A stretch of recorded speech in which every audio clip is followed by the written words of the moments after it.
Welcome back into the College Football Every Game on the Board podcast, Power 5 championship games and championship weekend with our closer, Kelly Stewart at Kelly in Vegas on Twitter, Barstool Sportsbook, wagertalk.com. Kelly, welcome in. How you feeling? Hey, Drew. Busy day. Just got finished doing both episodes of Bet on It. We've got the hustle coming up. I'm headed to Dallas on Friday, so I've got a lot of work to do between now and then.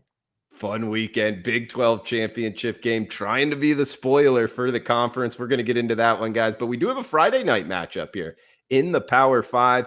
If you're new to Every Game on the Board podcast, it's just like it sounds. We hit every single game on the board, college football. If you go to wagertalk.com, live odds screen, go to college football, live odds board. We are going down in numerical order. We just had mid-major Matt break down the group of 5 games, the non-Power 5 games, if you will. Now we're having Kelly hit the big boy games, 305, 306. First one up, Friday Night Lights here in Las Vegas, Nevada, Allegiant Stadium, Utah and USC. The Trojans, -2.5.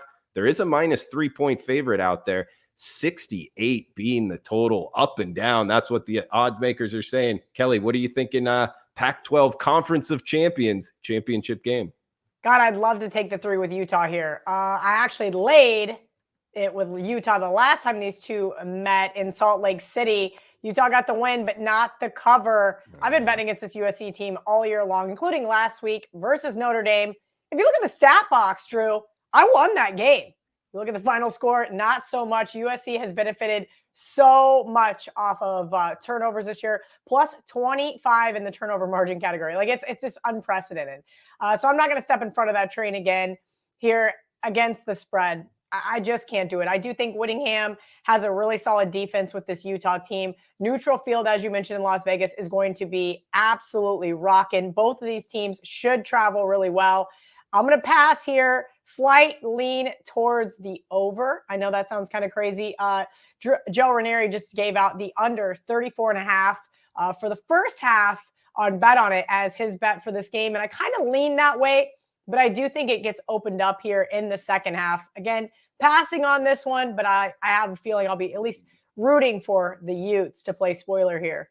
Yeah, I agree. Tough handicap. Great game. I can't wait to watch it. Yeah, it's going to be an absolutely great game. Yeah, for sure. I mean, totals wise, I think they're going to go up and down as well. But I was actually talking to Ralph earlier, and I think he said he put out a stat on Bet on It in terms of the rematch in the conference championship game. It was something like a big number towards the under. I got it right here. So interesting because we have 5 rematches on Friday and Saturday of conference revenge, if you will, right? So this is the first one on Friday night. Ralph's is in the second rematch. If they won the first game, they're only 45% against the spread in the second.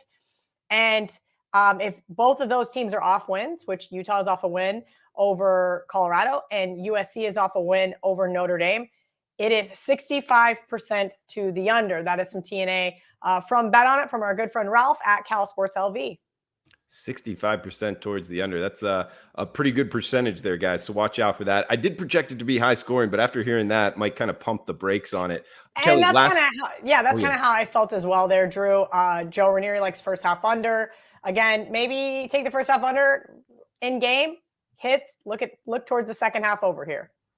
And Kelly, last question for you, because I know you do spend a lot of time in Las Vegas.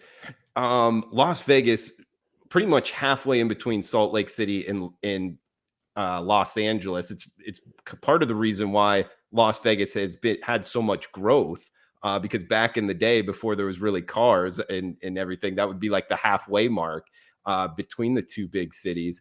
But who do you think will have more fans here, the Trojans or the Utes? You know, the Utes travel really, really well. As far as USC fans go, I think they're having an unprecedented season. So I do think their fans will travel. But something you have to consider, and this is something we're going to talk about here with the TCU K-State game as well. When you have a team looking towards a college football playoff as a possibility, if you will, you're an SEC guy. Do you go to the championship game, or do you put your money in your pocket and say, okay, I hope they win this game, and I'm going to save my money for the bowl game or for the national championship? And that's always an interesting thing here. That's why I'm actually headed to Dallas, because I knew scheduling-wise with work, If K-State does play in the projected Sugar Bowl, whether that was going to be against LSU or Alabama, it was going to be really hard for me to try to get to New Orleans after being at the Arizona Bowl the night before. So something to keep in mind there. Utah fans, this is their big game, right? They're not going to the college football playoff. I wouldn't be surprised to see it 60-40 Utah fans. Yeah, interesting kind of question. Let us know below in the reply section, guys, what you think on Twitter as well, at Kelly in Vegas, at Drew Martin Betts, in terms of the fans and going. With the SEC, whenever I was living in Atlanta or Auburn, and Auburn made the SEC championship game, which back in the day was a decent amount of time, unfortunately not anymore. It was always like a short drive. So I would always be in Atlanta. It was just a matter of paying the money to get into the game. But right. I think it has a lot to do with if you have to get into an airplane, then it would definitely kind of change things. Very good point. Guys, well, let's not bury the lead here. We got Kelly, Kansas State, TCU kicking us off on Saturday, 12 noon Eastern, 9 a.m. Pacific, AT&T Stadium, Dallas, Texas. You're going to be there, Kelly. -2.5. That's the Horned Frogs as the favorite to punch their ticket into the playoffs. 62 being the total. Wildcats, Horned Frogs, what are we thinking? Yeah, Drew, the last time I went to a Big 12 championship game, K-State gave up an early touchdown to Oklahoma, and that was all she wrote. They put up 35 unanswered with Darren Sproles. So it's been a while. And also note that there wasn't a Big 12 championship for a while because there was only 10 teams. So there's a lot of like weird things that happened there for a while. But this is K-State's chance to play spoiler. They got spoiled in the Big 12 championship game, 98 versus Texas A&M as 13.5-point favorites. And they got cut out of a national championship when there was no Big 12 championship as 13.5-point favorites at Baylor. Kind of an interesting thing there. So this is their chance to get to play spoiler. Obviously, a couple down moments for the Wildcats this year, most notably losing at home to Tulane. TCU's had nothing but up moments. Baylor had a chance to beat them there, had them on the ropes. Sonny Dykes pulls out some craziness, kicks the field goal, even though we all thought they were going to run out of time. That's not what happened, unfortunately, for our good friend CT Betts. Baylor did not get the win, but they did get the cover. And that is one of the only games that the Horned Frogs have dropped against the spread. I kind of thought last week, hey, we got a really good Iowa State defense, plus the 10. I'm glad I stayed off that one because Iowa State has no offense and cannot keep up with the Horned Frogs. But K-State, solid defense, has the weapons offensively to be able to match scores with the Horned Frogs. If you want to look at the last time these two played, Adrian Martinez, I believe, got hurt in the first series, brought in Will Howard. He went out. Third string quarterback came in, threw a pick, I do believe. Again, was not watching that game, had some prior engagements, unfortunately. K-State was up 20-10 at half, 17 at half, 20-10. Last time I checked the score, next thing you know, they gave up 28 unanswered, and that's going to be the difference maker here. Can the Wildcats defense play 4 quarters?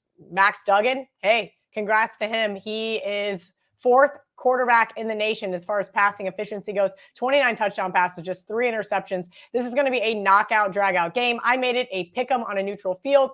Told everybody on Twitter they're going to open it up as 2.5, and that is where she sits. Has not moved yet, but I'm going to take the 2.5 here, Drew. And by all means, I shouldn't. I shouldn't take the 2.5 because I have a 10-1 for K-State to win the Big 12 championship ticket that I bet back in August. But I'm taking the 2.5. Listen, games do land 31-30. I know NFL is not supposed to, but that does happen. Missed field goals, late attempts, missed PATs. All of the craziness happens in college football. So I'm going to take the 2.5, even though games probably don't land 1 or 2, and I should probably just take the money line. But just in case of heartbreak, like we saw in Waco, the 2.5 was the easy one for me. Yeah, there you go. Points in the pocket never hurt. And interesting when you started off talking about Kansas State and the Big 12 conference championship game. I remember that, like one true champion, and then they had all that follow. I like it the way they got it, and I like it the way the Big 12 is going, adding the more teams. It's in terms of buying stock in a conference, I'm buying in the Big 12. Have fun. Are you excited, to be there as a fan? Looking forward to it? I am excited just because I don't get to go to the bowl game. So this is going to be my bowl game, if you will. Anytime you get to play spoiler is always fun, right? Just because it's happened as a K-State fan way too many times to me in my life of all the heartbreak. So to do that and then get a cheer on my team one more time this year. I've been to a couple of games, got to go to the Mizzou game, the Baylor game, and now here. TCU, man, they've had an unprecedented season. If anybody's got a plus $25,000 ticket in pocket for them to win the Natty, hey, maybe sell that on Prop Swap. Yeah, really. Get some money in your pocket there. We got 2 games left here, guys, or 3 games actually. LSU and Georgia, SEC championship game, Kelly. 51 being the total, minus 17.5. That's the Bulldogs in Atlanta. Yeah, look, LSU got caught looking ahead last week, bottom line, right? But to lose that game, I understand get caught looking ahead as a 10-point favorite and to squeak out a win. But to lose that game in the fashion that they did, I actually texted Megan earlier and I said, Megan, what is going on in Baton Rouge? What's the attitude? And she's like, I haven't heard anything. I want to know. If you get caught looking ahead to this game, that means you're really excited about this game. But now that you've knocked yourself out of the college football playoff, even if you do get a win, there's been some down moments for these Tigers, right? Losing to FSU, being able to squeak out a couple of wins here and there. We thought they were, really riding the ship, and Brian Kelly is coming into form there in the Bayou, but last weekend had to hurt really bad. And without knowing how this team is going to be able to pick themselves up is curious. On the flip side, you've got Georgia. Doesn't care about the SEC championship game. They have had college football playoff back-to-back natties circled the whole time. And we've seen this Georgia team start off slow on several occasions this year. We saw them against Missouri, against Kent State, and even last week versus Georgia Tech. So I think this is a lot of points. I could see Georgia pulling ahead late here. I do lean towards the LSU Tigers, but again, without knowing kind of what the sentiment is and what the attitude is there in Baton Rouge, I'm a little apprehensive because if you've ever heard of losing a game twice, but in theory, they should go out there, put up a big fight against Georgia, who might already be looking ahead to that first round of the college football playoff. Yeah, interesting setup. I don't remember it happening a lot where they could actually lose and still make the playoffs. This might be the first time. So it's almost a tricky handicap in itself. Good stuff, Kelly. 2 games left at Kelly in Vegas on Twitter. 321-322. Clemson, North Carolina. Charlotte, North Carolina. Yeah, Bank of America Stadium here. That is where the Panthers play their home games in the NFL. Saturday night, 8 o'clock Eastern. Minus 7.5. There is a minus 8 out there. That's Clemson as the favorite. 63.5 being the total here in the ACC, Kelly. Yeah, this is Marco's best bet on Bet On It in the college football edition this week, and I completely understand why. Clemson just gets beat by 1 by South Carolina. They get dropped, 4 spots in the college football playoff? That basically solidified no matter what happens in this game that they don't get to go in, they don't get to get in. And that's tough because since they lost Brent Venables to Oklahoma, this defense really hasn't been the same. Offensively with DJ, it has not been great. Speaking of offense, North Carolina's got a really good one. I think Mac Brown's going to have his team ready here to play, but their defense kind of have a circle around it. Like, all right, let's see what they can do. Can Clemson take advantage of that crappy defense? Probably. But if North Carolina can match scores, whoever's got the ball last wins. I mean, that's kind of how I'm seeing this one play out. It looks like an absolute utter shootout. There's no chance I could take the under here, though I have a feeling that is going to be the sharp side. I don't have the cojones to do it. 7 in the hook. I'm going to be on the heels. Yeah, I can see a lot of points as well, 63. And hey, the underdog on the heels there. Find a plus 8 out there, guys. Last game, Big Ten championship game, Lucas Oil Stadium, Indianapolis, Indiana, where the Colts play their home games. Also 8 o'clock Eastern. 52, we have seen some over money up from 50, minus 17. That's Michigan as the favorite hosting the Boilermakers here, Kelly. Yeah, I took Michigan plus 7.5 last week, and it got all the way up to 8.5 and 9. And I was like, oh my God, they're going to get blown out. And that first series, it looked like maybe they would. And Jim Harbaugh did a really great job absolutely throwing the ball downfield. Drew, I literally said in my video, I was like, just run the football. You can beat Ohio State. And all of a sudden, here's J.J. McCarthy chucking the ball downfield. I remember I was at the bar with my dad for my birthday, and I'm going, who is this Michigan team? Well, I think this Michigan team is exactly who I thought they were. They play up to the level of competition and they play down. If you remember 2 weeks prior, Illinois was my best bet and thoughts that maybe Michigan would be looking ahead here. Jeff Brom as an underdog has been so good to me. They play so well as conference dogs, over a touchdown, 7-1 in their last 8, 6-1 as double-digit road dogs in the Big Ten. I'm sorry, I got to take the points here with the Michigan team, who's probably already looking ahead to the college football playoff because, as my mention says, how are you going to take Michigan? They haven't played anybody. Well, now's Michigan's chance to shine. I don't think that they play quite like they did last week. I think they keep a little bit more under wraps, and I think this one stays within, let's call it 2 touchdowns. So 17 points, too many. Great breakdowns from Kelly Stewart. Follow her on Twitter at Kelly in Vegas. Check her out at Barstool Sportsbook, on the YouTube channel, Money Shot Show with Megan Making Money. Bet on it as well on the Wager Talk YouTube channel. And the Hustle coming up at 6 o'clock here, just in 10 minutes, guys. So yeah, check out Kelly in Vegas. She'll also be at the game. Maybe hit her up on Twitter if you're going to be at the Big 12 championship game. Kelly, any final thoughts before we shut this down? Do you have a most confident play for the listeners? Well, I have to give out K-State as a best bet because I've been running my mouth for the last 3 weeks on Twitter, and that's because this game should be a pick 'em. I understand it should be completely all TCU Horned Frog fans. The place is going to be purple no matter what, so it's going to be hard to tell, but I do think that we're going to see a really great game here. So I'm going to take the points with the Wildcats as my most confident play. Kelly Stewart, guys, in the Wildcats. Have fun, Kelly. Looks like a fun weekend and good game there, TCU and Kansas State. Guys, please smash that like button. Feel free to reply below. And we'll be back for bowl season, guys, every game on the board. But until then, cash those tickets. Thanks for tuning in.